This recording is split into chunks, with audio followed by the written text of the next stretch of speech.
My name is Natalie Brooks, and I am 35 years old.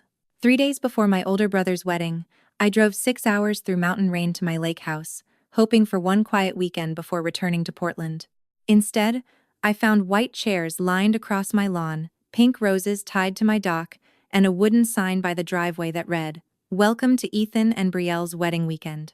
For a second, I thought I had the wrong address. Then my mother stepped out of my front door wearing my gray cashmere robe, holding my favorite blue mug, and said, "Natalie, do not make that face. Your father and I decided Ethan could have the lake house as our wedding gift." The problem was simple. They had not asked me. They had not warned me. And the $620,000 lake house they were giving away was legally mine.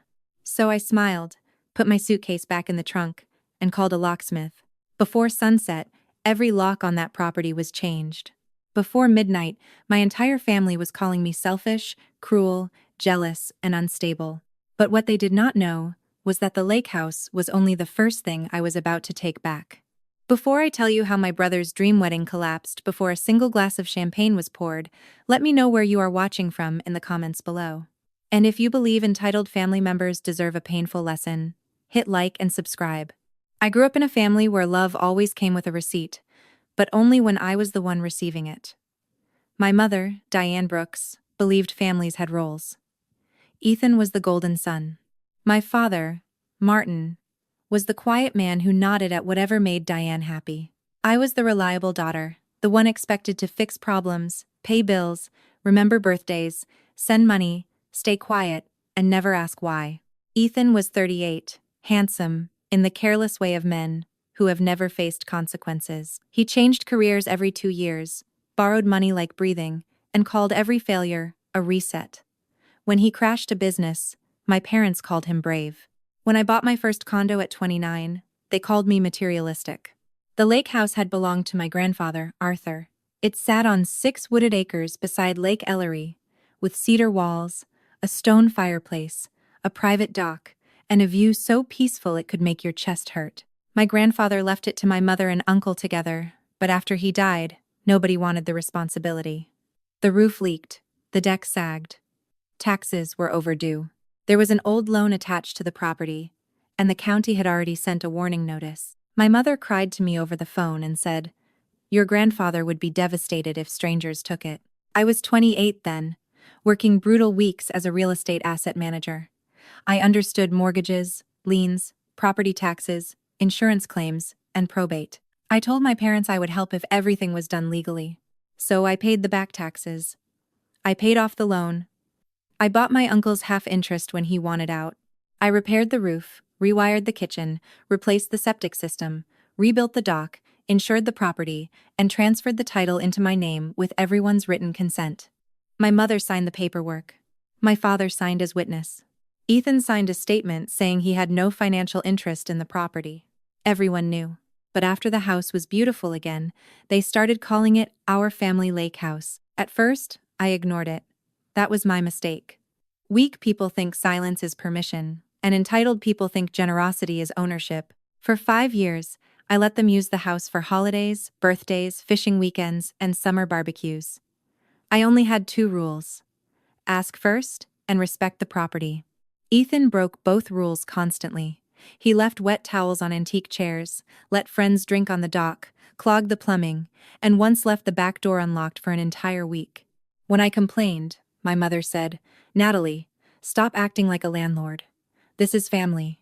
Family, to them, meant I paid, and they enjoyed. Then Ethan met Brielle. My mother saw her chance. The first time Brielle visited the lake house, she walked through the living room and whispered, "This place would be perfect for a wedding." I said politely, "It is not available for events." My mother laughed too loudly and said, "Natalie means not for strangers." I looked at her and said, "I mean not for events." 3 months later, I received a wedding invitation in the mail. It said the ceremony would take place at the Brooks family lake estate. I called my mother immediately. She answered in a cheerful voice, "Isn't the invitation beautiful? Why does it list my lake house as the venue?" There was a pause, then that sharp sigh she used whenever she wanted me to feel unreasonable. "Because it is meaningful to the family, Natalie. No, it is my house. Please do not start with paperwork again." Paperwork is the reason the county did not auction it off. She lowered her voice. Your brother deserves one perfect day. You have so much. Can you not give him this? I said no, she cried. My father called. Ethan texted me 4 paragraphs about how I was humiliating him in front of Brielle's family. I repeated the same answer to all of them. No wedding at my house. Then my project closed early. I decided to surprise myself with a quiet weekend at Lake Ellery. No laptop, no calls. Just rain on the roof, coffee on the dock, and silence. That silence ended the moment I turned into my driveway. There were rental vans parked along the gravel road. A florist was unloading boxes. 2 men were carrying a sound system onto my deck. My shrubs had been wrapped in white lights. Someone had moved my patio furniture into the grass. I stepped out of my car and asked a young man in a black shirt. Who authorized this? He checked his clipboard. Diane Brooks, mother of the groom. I walked past him and opened my own front door with my key. Inside, my house had been invaded. My framed photographs were stacked against the wall. My books had been boxed and pushed under the stairs. My bedroom door was open. A white wedding dress hung from my curtain rod. Makeup palettes covered my dresser. My robe was missing from the hook behind the bathroom door. Then my mother appeared from the kitchen wearing it. For one bright, freezing second, I saw everything clearly. Not just the chairs, the flowers, the dress, or the robe. I saw years of my family treating my boundaries like suggestions and my bank account like community property. My mother smiled as if I was a guest. Natalie, honey, you are early. Early for what? She glanced toward the windows. The rehearsal dinner starts tomorrow. The ceremony is Saturday. In my house? Our house, she said. I laughed once. It did not sound like me. She frowned. Do not embarrass me in front of the vendors. Did you sign anything with my name on it? Her face changed. It was tiny, maybe half a second, but I saw it. Fear. My father walked in behind her, holding a roll of extension cords. Natalie, let us all calm down. I pointed to the dress in my bedroom. Get everything out. My mother's voice hardened. Absolutely not. Brielle's family has flown in. Deposits have been paid. Guests are arriving. Then you should have booked a venue you owned. She stepped closer. Your grandfather would want Ethan married here. My grandfather wanted bills paid. I paid them. My father rubbed his forehead. It is just one weekend. That sentence almost made me smile. One weekend. One house. One title deed. One lifetime of being told to swallow disrespect because Ethan wanted something. I took out my phone and called the locksmith I used for my rental properties. My mother stared at me. What are you doing? Protecting my property. You would not dare. I looked at the flower arch being assembled on my porch. Watch me. My mother followed him around, screaming that he was ruining a wedding. My father kept whispering that we could discuss this like adults. Ethan arrived in a navy sweater, took one look at the locksmith, and exploded. You are insane. Hello, Ethan. This is my wedding venue. No, it is my house. You do not even use it that much. I use my toothbrush twice a day. You still cannot give it to your fiancé. His face turned red. Brielle is crying because of you. Good. She should ask why her fiancé promised her a house he never owned. He stepped toward me. Mr. Alvarez stopped working and looked up. I said quietly, take one more step and I will call the sheriff. Ethan stopped. My mother called me cold. My father called me stubborn. Ethan called me jealous. Brielle finally came downstairs in silk pajamas, mascara streaked beneath her eyes. How could you do this to us? She asked. I looked at her for a long moment. Did Ethan tell you I gave permission? She hesitated. My mother answered for her. Everyone understood this was a family property. I kept my eyes on Brielle. Did he tell you my name is on the deed? Brielle looked at Ethan. Ethan looked away.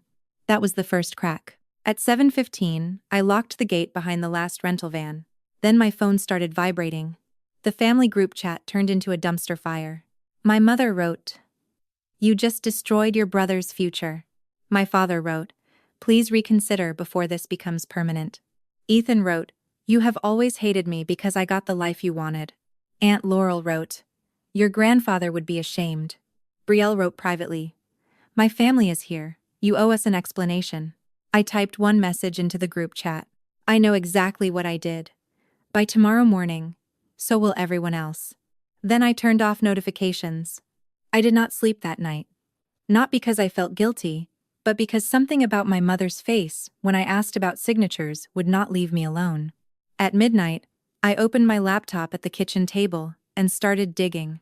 I searched the wedding planner from the clipboard. Celeste Marin Events. There it was. A forwarded message with a PDF attachment titled Brooks Lake Estate Authorization. My stomach went cold.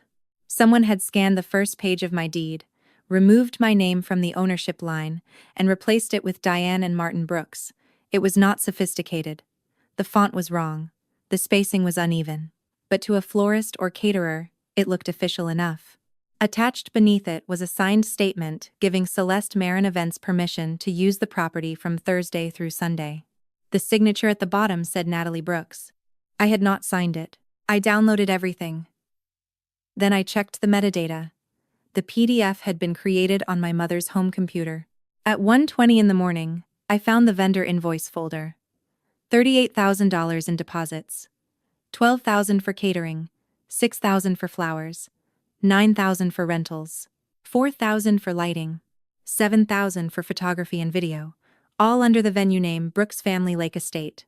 Then I found the worst one. An email from Ethan to Brielle's father. Subject: property transfer, after wedding. Ethan wrote, Natalie has agreed that after the wedding, the lake house will stay in our branch of the family, and we will begin using it as our primary vacation property. My parents want to make it part of our future. I read the sentence 5 times. He was not just using my house for a weekend. He was selling Brielle's family a fantasy built on my property. At 6 in the morning, I called my attorney, Marjorie Bell. She had handled 2 disputes for me, and had the calm voice of a woman who ate liars for breakfast. I sent her everything. She called back 20 minutes later. Natalie, this is not a family misunderstanding. This is document falsification, unauthorized use of property, and possibly fraud against vendors. I thought so. Do you want gentle or effective? Effective. At 10:12, my mother called me 26 times. I did not answer. At 10:30, the first vendor arrived to retrieve equipment. At 11, the rental company removed the chairs. At noon, the florist took back the arch. Watching those white roses leave my porch felt better than therapy.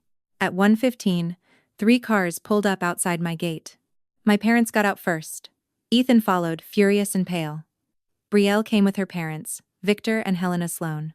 Behind them were 2 uncles, my Aunt Laurel, and 3 cousins who clearly came for the show. I walked down the driveway with a folder under my arm. My mother started before I reached the gate. You have humiliated this family beyond repair. I unlocked the pedestrian gate but left the vehicle gate closed. No, Mom. You humiliated this family when you tried to give away a house you never owned. Ethan pointed at me. Open the gate. No. This is bigger than your petty resentment. I opened the folder and held up the original deed. This is the recorded deed showing sole ownership under my name. My father looked away. I held up the tax receipts. These are 5 years of property taxes paid from my account. I held up contractor invoices. Roof, septic, electrical, dock, insurance, all paid by me. Aunt Laurel muttered. We all know you paid some things. I looked at her. Some things totaled $214,000. Nobody spoke. Then I held up the forged authorization. And this is the document someone sent vendors with my name, forged at the bottom. Brielle's mother gasped. Brielle turned to Ethan. You said, Natalie agreed. Ethan snapped. She changed her mind. I shook my head. I said no from the beginning. Victor Sloan stepped forward. He had the controlled anger of a man realizing he had been made to look foolish. Ethan, did you represent to us that this property would be yours? Ethan swallowed. Eventually, yes. Based on what? My mother jumped in. Based on family understanding. I laughed. Family understanding is what people say when they do not have documents. Then I handed Brielle a printed copy of Ethan's email to her father. Her face changed as she read it. Pink embarrassment drained into white shock. You told my dad? Natalie agreed to give us the house. Ethan reached for the paper. She pulled it away. I was trying to secure our future, he said. With my property, I replied. My mother snapped. You have always been selfish. Ethan wanted one beautiful weekend. No, I said. Ethan wanted a wedding, a vacation home, and a lie big enough to impress his in-laws. Brielle's father looked at my parents. Did you know the deed was not in your name? My father said nothing. My mother said, Natalie only owns it because we allowed her to save it. There it was. The truth beneath all her drama. I looked at her through the iron bars of the gate. You allowed me to pay when nobody else wanted the burden. Now that it has value, you call it family. She raised her chin. Blood matters more than paperwork. Then bleed on your own property. Even my cousins went silent. Ethan slammed his hand against the gate. You are destroying my life. No, Ethan, I changed the locks. Your lies did the rest.